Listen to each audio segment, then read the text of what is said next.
Alright, everybody. So we're working on building some brackets today. Mark's been helping with a bunch of this stuff. He kind of figured out a lot of the work on this one. He's around today. I'll see if I can get him on camera. No promises on that one. We already did some of the initial bending. They're not at perfect 90, but they're pretty freaking close. This is actually going to be for our scissor gear once we get rolling. So, which one did I grab? Wrong one. That guy right there. This is going to be for our scissor gear. That's going to be on the landing gear. So it'll actually, just like that. Once we get the alignments all in place, and that's all good to go. So basically what I'm going to do is I'll get a close-up moving on the actual press, how this all got set up, and kind of run you through that so you can kind of see exactly what we're doing and what we're working with. So I'll change the camera view here a little bit. I might grab a chair just so I can actually show you firsthand how we kind of set this up, and we'll go from there. Alright, so this is kind of how we've actually made our brake situation for all of our bends. So far we've done a pretty solid job. Like I said, Mark's absolutely killing it. For the last tab bends that are going to be right here, because this needs to come out, so these are parallel to each other. Same with this tab needs to come in, so these are parallel. Once we figure out what we need to do to kick it the last couple of degrees to actually make these 90s, because we're just a hair short, but we'll get there. Once those tabs out, we'll actually have a metal spacer in place that for a through bolt so it doesn't pinch. So that's going to be coming up relatively soon. So the way that we set this up, Mark actually discovered the exact procedure, so I will give him 100% credit on this. Let me... so he pre-marks them just like that, and what we do is we kind of set it up and prep it in the vise just like this. And then we have a separate spacer, and they are shimmed on the sides, carved down on the sides. This is just from scrap material we happen to have floating around. This basically serves as our internal brake, so this actually lines up on that line, that point that we have drawn on with Sharpie, just like that, and then from that position, we just engage the brake. Right now, as it sits, where's the pole? There it is. I think we're still on the way down. So, the way that guy works is we line it up just as such, hit that brake, it presses down, and then actually performs the bend on the part that we're working on in that given moment. And then it folds it up and we get the initial crease. And then we have an extra piece up here too that we can use to kind of make all that stuff happen. So, give us a minute, and I'll demonstrate that one firsthand.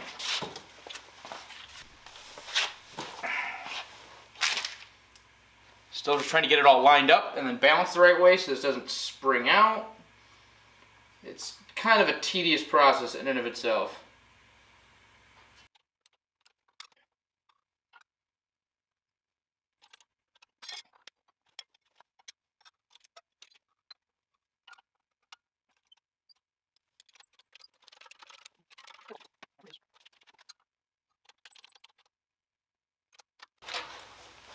Use that little bar. You can see the little bar right that's in there. That gives us a little extra height just because the pinholes are just a little bit off to be able to measure this properly. So hopefully this gives us exactly what we need to make this press and bend.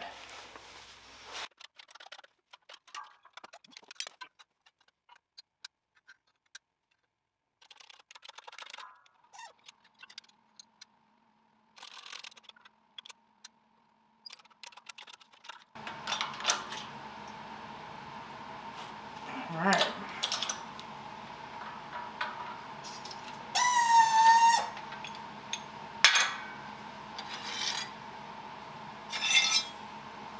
Then, what we have is a 90-degree bend. Perfect? Probably not. Is it close?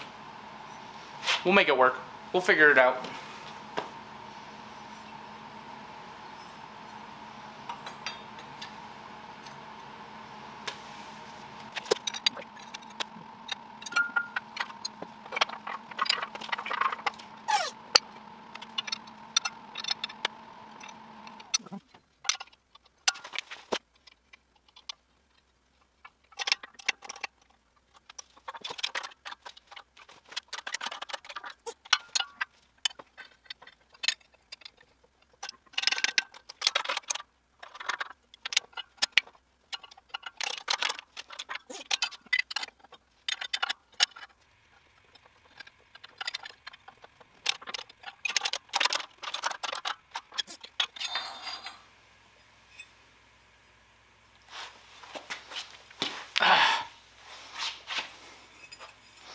perfect?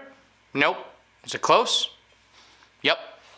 We'll do the fine tuning as time progresses, but we're definitely in the ballpark of what we need for those brackets. So I'm excited. Once we figure out how to get the perfect 90, we're going to be right on point for the next step. So we've got all 4 brackets for the scissor gear and the landing gear bent in place, or the big bends, I should say. We still have a little finishing work on here, but they are at least set up and prepped and formed. So now what we're looking at is these wonderful products. They're not perfect yet. I think we have a little bit more angle that we need to kind of shave out, but we're really, really close. But the short part is this is going to sit on the actual landing gear and rotate appropriately. So we've got them bent the way we need to, both sets. I'm super excited that they're ready to roll. So I'll tag up a couple of closer pictures so you can see what we've done. The next part for these that needs to get done is, like I said, these hinge off of here. So what we'll need to do is that tab there needs to get straightened to perpendicular and make sure that these are bent at a true 90 degree. Same thing with that guy, and then same thing with that guy. That'll get bent upwards to a full 90 degree.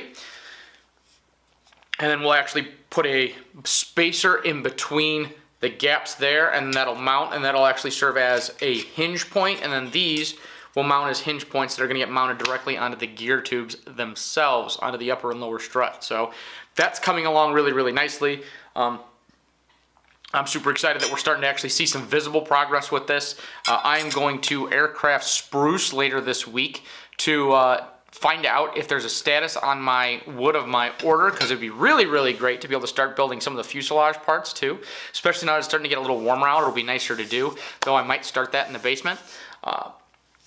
Regardless though, we've got this going. Most of the tubes are done and ready to roll, so I'm probably going to mock those up at some point today just with masking tape, get those ready to roll, and if I'm happy with the mock-ups, we'll probably get the welder out here soon and Brad gets to start teaching me how to weld.